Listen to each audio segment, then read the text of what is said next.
You know, last night I showed a chart to you that we got from the Federal Reserve in St. Louis, and it should take your breath away, but I don't think most people understand what it really means. It means how much money we're printing at the Federal Reserve. How many dollars are we actually pumping into the system for this crisis? So I thought about it last night after watching it with my family for, I don't know, 3 or 4 times. Come on, Aaron.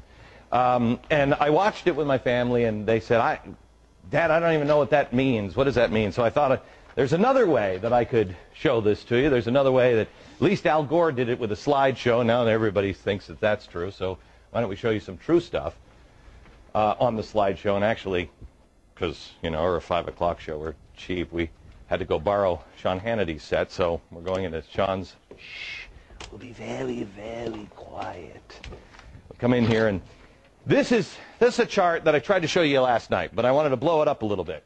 This is billions of dollars. This is how much money do we print and have in the system at any given time. Let me start at 1929. Show me here we go. 1929, here's the stock market crash, all right? Now, if you see, we were on the gold standard, so we couldn't print much more money. We had the stock market crash, but we didn't do all of the stuff that we're doing now, just printing money. Go ahead, step to the next thing. Then we go up to 1941. That's the Great Depression. Still haven't pumped a lot of money into the system because, again, on the gold standard. Then we have World War II, and we'll take this all the way to 1965. You'll see it comes up. We had 2 wars. We had World War II, and we also had the Korean War. In 1965, we were having the Vietnam War. But here's where it gets sticky, because we had all these wars, and we tried to dogpile on with the Great Society. Well, how are we going to pay for all that? Well, 1971, Richard Nixon says, why don't we get rid of the gold standard? So that way, we can just print whatever we want. But we promise the rest of the world, oh, no. We'll never print too much. Really, we're good for it. I mean, look at our record here. We don't do that. Great Society kicks in, and look what happens. Next point, please.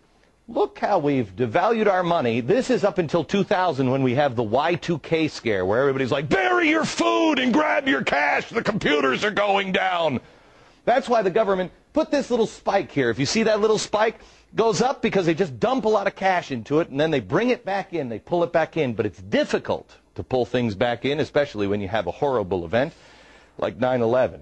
Next stop is 9/11. You'll see it's just a little spike back up just a little bit. Remember how everybody was freaked out that the world was coming to an end? Do your patriotic duty. Go spend.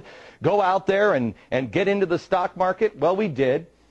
And then this is the kind of spending we get. As you see here, the federal bailout's just about to begin. We're in, let me get into my Al Gore machine. Oh, it's a real inconvenient truth now, isn't it, Al?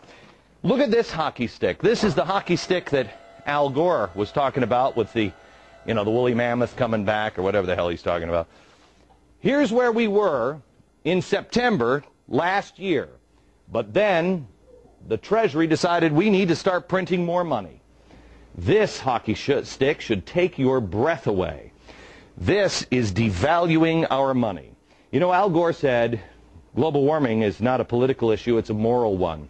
Thomas Jefferson said, doing this to our children is immoral. And I agree with him. We have pumped all of this money in and devalued our money. How is it not going to be worthless? This has never, ever been done by anybody ever before. Please share this video with everybody you know, all your friends. Please go to foxnews.com/Glenn Beck. We're going to make this available for you. Pass it on to your friends. This is real trouble. Not in 1,000 years. Perhaps in the next year. Back in